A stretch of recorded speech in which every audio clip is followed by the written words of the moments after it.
In the latest episode, the narrative took an unexpected turn as Jin pulled Jia into an exceptionally close embrace, causing her heart to race uncontrollably. This intimate moment triggered a vivid childhood memory for Jia, transporting her back to the age of 10 when she innocently questioned her parents about a kissing scene on TV. As a young Jia watched the television with her parents and sister, a romantic scene unfolded on the screen. Confused by the public display of affection, she instinctively closed her sister's eyes and turned to her mother, questioning the appropriateness of kissing in public. Jia's father, with a nonchalant demeanor, responded that while it's not allowed, people can kiss if they want to. At that time, Jia couldn't comprehend the emotions associated with such actions. Fast forward to the present, observing Jin's behavior made Jia wonder if this is the feeling she couldn't understand as a child. Suddenly, the sound of plucking resonated in the air as Jin held something in his hand. He explained, "This thread, the way it was stuck there, bothered me throughout the day. I was gonna die of frustration if I didn't take it off." "Ah, that feels much better." Upon hearing this, Jia called out to Jin, grabbed his tie, and kissed him. After a moment, Jia noticed that people on the street were staring at them, so she quickly pulled back. Both of them were left feeling embarrassed about the unexpected display of affection. Jia couldn't help but wonder why she had impulsively kissed Jin. With a confused expression, Jin asked, "Jia, what was that just now?" Jia nonchalantly responded, "Service." Jin remained puzzled and inquired, "What do you mean by service?" Jia chuckled and clarified, "I just did it because I wanted to, okay?"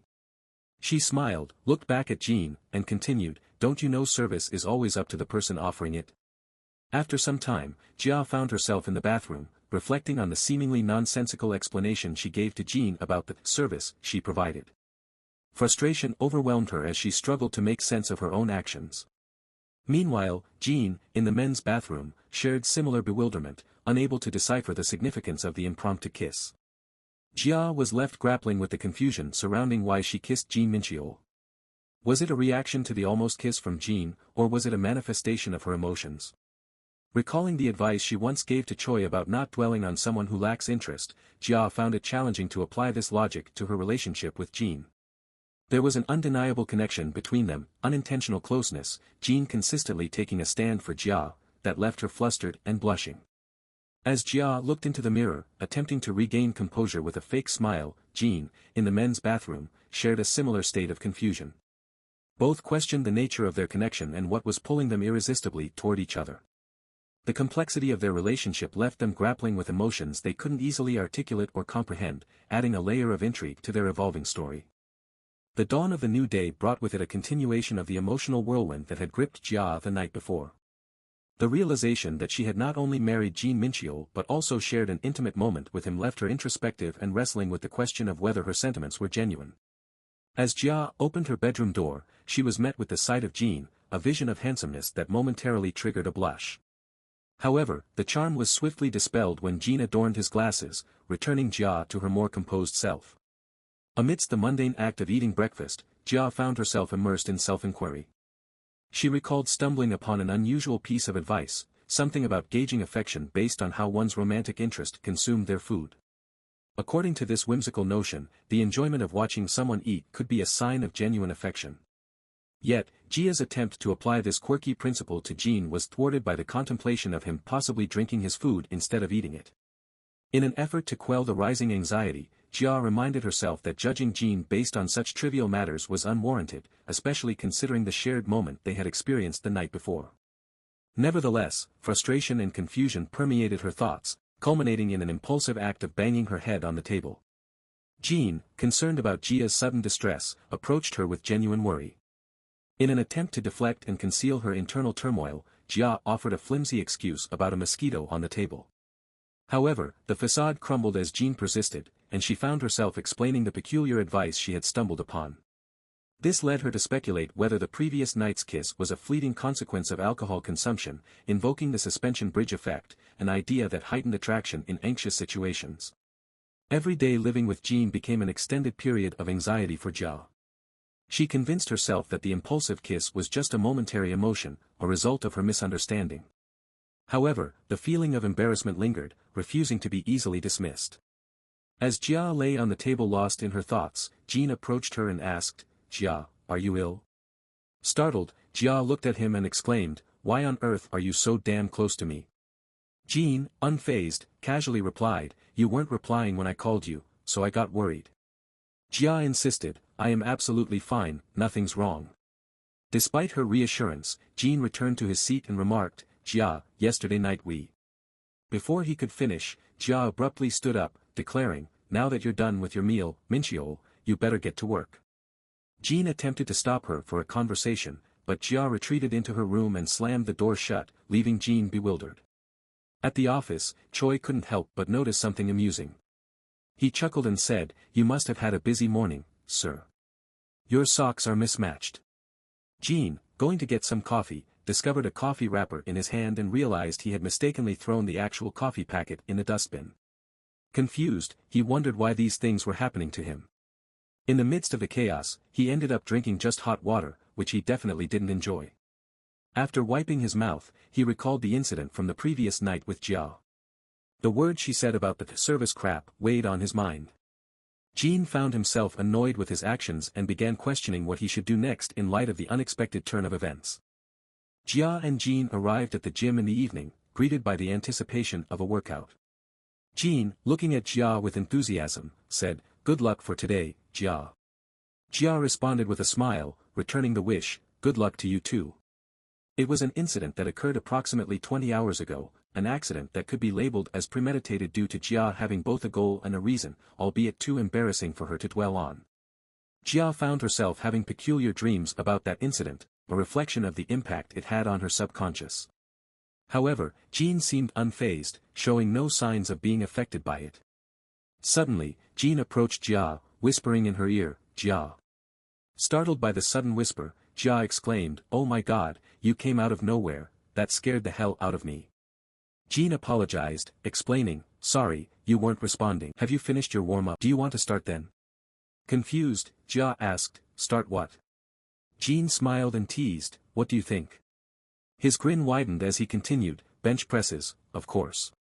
We talked about it on our way here, don't you remember? Jia did recall the conversation but couldn't shake the image of the monstrous weights she had seen on YouTube. Concerned about the safety, Jia questioned, hey, Mincheol, are you sure it's safe? I saw a YouTube video that said you could drop it and get hurt. Jin pondered for a moment before admitting, it could happen. Despite the uncertainty, he pushed Jia towards the machine, saying, well, I'm sure nothing will go wrong as long as you have a pro like me at your side, probably. The use of probably startled Jia, raising doubts about Jin's professionalism. Lying down on the bench, Jia felt a surge of fear as she looked at the metal rod. Jin confidently placed 2 plates of 10 kilograms on each side of the bar. Nervous, Jia said, hey, you're expecting me to hold this up? This metal bar alone weighs 20 kilograms. Jin clarified, 28, to be precise. The bar itself is 8 kilograms, which is pretty light, but it's still included in the total weight. He assured Jia, I'm here, I'll make sure you won't get hurt, Jia. That's why I'm here. So don't worry and listen to me, alright? Jia, comforted by his words, started the exercise. However, as she held the bar, it felt incredibly heavy, causing her hands to shake. Jin instructed her, now, be careful, Jia. When you go down, breathe in slowly through your nose. Jia's heart raced, but she pressed on, trying to ignore the intense sensation. Jin remained close to her during the exercise, ensuring her safety. Eventually, he noticed Jia had mastered the movement and withdrew his support. After the exercise concluded, Jia attributed her rapidly beating heart to the intensity of the workout. She also concluded that their relationship was better off staying as it was, rather than hanging on threads that were uncertain.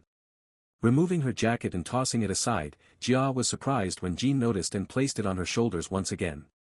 Jia stood there, her expression a mix of confusion and curiosity, as Jin Mincheol draped her jacket over her shoulders unexpectedly. She couldn't help but voice her bewilderment, Jin Mincheol, what's this all of a sudden? Jin took a pause, considering his words before offering an explanation, well, you might catch a cold. If you wear thin layers, there's a higher possibility of catching a cold. Jia, injecting a playful tone into her response, quipped, that's right, I can't catch a cold. Colds these days feel like hell. She playfully extended her teasing to Jin, saying, and Mincheol, you know you're spitting out crap too, right? Jin, avoiding direct eye contact, retorted, what are you saying? Undeterred, Jia continued her banter, if I catch a cold from not wearing this, then what about them? Those people would have already frozen to death. Left without a witty retort, Jean lapsed into contemplative silence, leaving Jia amused. With a teasing smile, she remarked, Hey Mincheol, you're a little weird. Does me wearing thin clothes bother you? Does it make you flustered? Come on, tell me what it is. In a surprising turn of events, Jean took a deep breath and began removing his t-shirt. Caught off guard, Jia hurriedly pulled her t-shirt back on, exclaiming, Are you crazy? Put that back on. Jean, unfazed, questioned her, Why does it bother you too? Flustered, Jia retorted, What kind of nonsense is that? Jean admitted, It does bother me.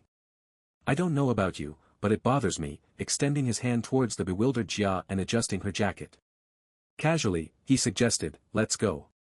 Leaving the gym, Jean maintained a thoughtful silence, prompting Jia to ponder over the peculiar yet caring nature of Jean. A childhood memory resurfaced, where Jean insisted on giving her a piggyback ride despite his shorter stature. Reflecting on this, Jia realized that, despite his occasional stubbornness and annoyances, she held no resentment towards him. Breaking the silence, Jean praised Jia, saying, Good job. You worked hard today. Let's work hard tomorrow as well. Jia, brimming with pride and happiness, walked towards Jean and took his hand. Caught off guard, Jean questioned, Jia, why are you holding my hand? Jia casually replied, I just wanted to. Do you have a problem with it? If you do, I can let go. That night, Jia delved into contemplation about what their relationship might be like if it wasn't bound by a contract but fueled by genuine love. Her thoughts oscillated between the meaningful and impractical. Meanwhile, in a distant restaurant, Yanju relished her dinner, and producer Na Yongduk sat across from her, enjoying his meal. Suddenly, Na Yongduk dropped a casual remark, Hey Yanju, I met Jia a while ago. Yanju's expression remained unfazed upon hearing the name Jia. Seeking clarification, she inquired, Who's that? Na Yang responded, Oh, come on, Yanju, you know her. There's only one Jia we know between the two of us. I saw her a couple of days back during my workout, and that attitude of hers hasn't changed. Do you remember the day we three had our first meeting together? When I gave her the business card I made myself, she. Yanju abruptly interjected, Sorry, I don't mind listening, but can we finish first? I get that this is grade A meat, but beef tastes bad when it gets cold. Apologizing, Yanju added, Sorry, my bad. I forgot you don't like talking during meals. As Na Yang observed Yanju's calm demeanor, a thought crossed his mind, she is calmer than expected. It means did she overcome it? Now, let's delve into Choi Sung-woo's life. We left off when manager Suyin was about to respond to Choi's proposal. With a smile, she said, Never mind, Sang-woo. Let's end it here. Choi, irked by her response, exclaimed, Are you testing different ways to make me mad? Just tell me honestly. It's okay if you find me overbearing, manager. You know me. Suyin, acknowledging Choi's nature, confessed, I know you. That's why I'm scared. I'll be honest, I am scared of our relationship changing. Sang-woo, you know it too. I have a bad personality and am not good with people. You are the only one I can talk to in times like this. Smiling, she continued, I am scared that I'll lose this. I am scared that this one sentence will break our relationship. Choi, standing up, confronted her fears, You are scared. You don't want things to change because you are scared of that. You crossed the line first. Did you forget that day? You were the one that. He paused, then emphatically declared, I like you. It's not because of what happened that day, but I like you. It's been like that for a while now. I would have told you this someday, that I want to go out with you. That someday ended up being today. Suyin, momentarily avoiding eye contact, held Choi's hand and exclaimed, Thank you. And thus, Choi Sang-woo embarked on the journey of dating, a novel experience at 29. To sum it up, Choi finally found himself a girlfriend. During work, Choi discovered a newfound enjoyment, consistently radiating happiness. Lunches with Suyin became routine, complemented by nightly exchanges of goodnight messages. The cycle continued for 2 weeks, but as Choi reflected, he realized it didn't surpass the satisfaction of being Suyin's friend. Despite their prolonged acquaintance, their relationship seemed more akin to friendship than a romantic connection. Choi decided it was time for a change. Simultaneously, Suyin entertained similar thoughts, acknowledging the need to enhance their relationship. Determined to break the routine, she resolved to be the first to message Sang-woo that day. However, a sudden horror crossed her face as she mistakenly typed the wrong spelling of sleep. Choy, equally surprised by the unexpected error, shared in her shock. A simple typo brought an unexpected twist, leaving both Choy and Suyeon surprised by the unintentional error. Choy found himself puzzled by Soo-yeon's text, contemplating its meaning. After a careful examination, he speculated that it might refer to sleep. This left him in a state of concern, unsure of how to respond. However, his perplexity escalated as he received a barrage of messages from Soo-yeon, attempting to clarify her intention but once again misspelling the word sleep. Frustration and embarrassment overwhelmed her as she pondered the unfolding situation, especially since Choy had already seen the messages. Suddenly, a call from Choy added another layer of fluster to Soo-yeon's emotions. Despite her heightened nervousness, she answered the call, and Choy, abruptly, inquired if she was available to talk. Slightly taken aback, Soo-yeon confirmed her availability. Suddenly, Choy declared, "I am not sleeping," launching into an explanation that he interpreted her message as an inquiry about his sleeping status. Soo-yeon, appreciative of Choy's efforts to diffuse the embarrassment, found solace in the fact that he was trying to make the situation less awkward. A brief silence enveloped the call for over 3 seconds, leading Choy to question whether he had inadvertently worsened the situation. Breaking the silence, Soo-yeon acknowledged, "You are right, I asked if you were sleeping or not." Choy replied, "I was going to sleep, but then you came into my mind. Are you okay? Did I disturb you?" Soo-yeon said, "No, not at all. What about you? Did I bother you in any way?" Choy reassured her that he couldn't sleep well either. Soo-yeon blushed and said, "It's nice to hear your voice. Calling is always better than texting." Choy, also blushing, laughed, "Of course, it is." Awkward laughter filled the phone for a while as Choy endeavored to calm himself and inject some interesting remarks to propel the conversation forward. Soo-yeon wanted to say more but hesitated to delve further. So, she laughed and said, "Sang-woo, you have a nice voice. It's pretty relaxing. Sleep tight." Suddenly, Choy exclaimed, "A date, let's go on a date." Soo-yeon, flustered, uttered, "A date so suddenly?" Choy replied, "What do you mean by suddenly? It's been 2 whole weeks." Soo-yeon asked, "When?" Choy had no idea what to say, as he had just uttered those words to keep the conversation going. He thought and said, "What about now?"